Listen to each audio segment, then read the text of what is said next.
আজি দেখাম যে 712/2023 অক্টোবৰৰ গাড়ী 11,50,000 টকা দাদাই দাম কৈছে আৰু দাম বাঢ়াও 4 টন 100 কেজি পাছিঙত এখন গাড়ী চাব পাৰে। গাড়ীখন খুব ধুনীয়া হৈছে, এয়া চাই লওক। গাড়ীখনো বেছি চলা নাই, মাত্ৰ 27,000 কিলোমিটাৰ চলিছে। টায়াৰ চাওক দাদা, ইফালে আহক, টায়াৰবিলাক দেখাই দিয়ক। টায়াৰ কণ্ডিশ্যন চাওক, একদম খুব ধুনীয়া হৈ আছে। আৰু গাড়ীখনৰ ভিতৰটো আমি চাম এবাৰ। এয়া চাওক, ভিতৰটো মই দেখাই দিছোঁ। ভিতৰটো এবাৰ মই নিজে বহি লৈছোঁ। এয়া চাওক, গাড়ীখনো খুব ধুনীয়া হৈ আছে। মাত্ৰ 27,000 কিলোমিটাৰ চলিছে গাড়ীখনত। এয়া মই আপোনালোকক দেখাই দিব যে নতুন এখন গাড়ী লৈ আছে আপোনালোকে, নে কি কথা? এয়া চাওক, গাড়ীখনৰ মই চবখিনি ফেচিলিটি দেখাই দিছোঁ। আৰু আপোনালোকে যদি নিজে আহে তেতিয়াহ'লে আৰু বেছি ভাল লাগিব।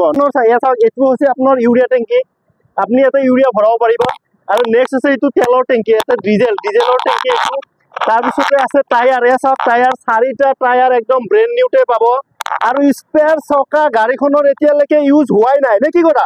এয়া চাওক, স্পেয়াৰ চকাৰ এতিয়াও লোম খৰাই নাই। তাৰমানে গাড়ীখন এতিয়ালৈকে স্পেয়াৰ চকা এতিয়ালৈকে ইউজ হোৱা নাই বা লগোৱাই নাই এতিয়ালৈ। আপোনালোকে যদি ভাবি আছে একদম কম বাজেটত দি আছে দাদা গাড়ী, একদম কি বুলি ক'ম বাৰু, দাদা 11,50,000 টকাত। আৰু যদি আপোনালোকে নিজে আহে তেতিয়াহ'লে দাদা কিবা এটা ডিছকাউণ্ট কৰি দিব। আৰু যদি আমাৰ ভিডিঅ' চাই আহে তেতিয়াও কিবা এটা ডিছকাউণ্ট পাব। এতিয়া আমি গাড়ীখনৰ বডিটো এবাৰ দেখাই দিম। এয়া চাওক, গাড়ীখনৰ বডিটো এনেকৈ আপুনি এনে খুলি দিয়ক। চাওক বডিটো, চাওক বডিটো খুব ধুনীয়া হৈ আছে। মানে কৰিবলগীয়া একো নাই, যি আছে চব কিছু কৰি দাদাসকলে ৰেডি কৰি থৈ দিছে। খালি আপোনালোকে আহক, ফাইনেন্সত লাগিলে ফাইনেন্সত লওক, যেনেকৈ বিচাৰে আপুনি। কেছত ল'লে কেছতো ল'ব পাৰে। একদম নতুন লাগি আছে। ইয়াতে আপুনি এনেকৈ বন্ধ কৰিব পাৰিব আৰু এইটো অফ কৰি থৈ দিলে বেটাৰী লাইনটো অফ হৈ যাব, নে কি কয়? এইটো ইয়াৰ হাৱাৰ কাৰণে দিছে। এয়া চাই লওক, ইঞ্জিন এইটো আপোনাৰ হেৰিৰ কাৰণে, মানে কি বুলি ক'ম আৰু, একদম ব্ৰেণ্ড নিউ। এইটো চাইডৰ পৰা মই গাড়ীখন এবাৰ দেখাই দিছোঁ। এয়া চাই লওক, গাড়ীখন একদম খুব ধুনীয়া টিপ টপ কণ্ডিশ্যনত আছে। কৰিবলগীয়া একো নাই। আপোনালোকে দেৰি নকৰিব, সোনকালে আহক। যদি এই গাড়ীখন ল'ব বিচাৰে তেতিয়াহ'লে আপুনি একদম জল্দিছে জল্দি নিয়াৰেষ্টত আপোনাৰ আহি যাওক। একদম বৰাগাঁৱত আছে গাড়ীখন।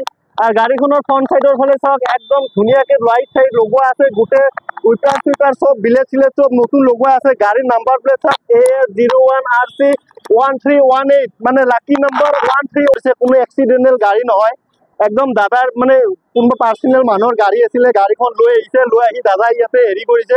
মাত্ৰ 11,50,000 টকাত দাদাই গাড়ীখন দি আছে। যদি আপোনালোকে আহে তেতিয়াহ'লে দাদাই কিবা এটা ডিছকাউণ্ট কৰি দিব।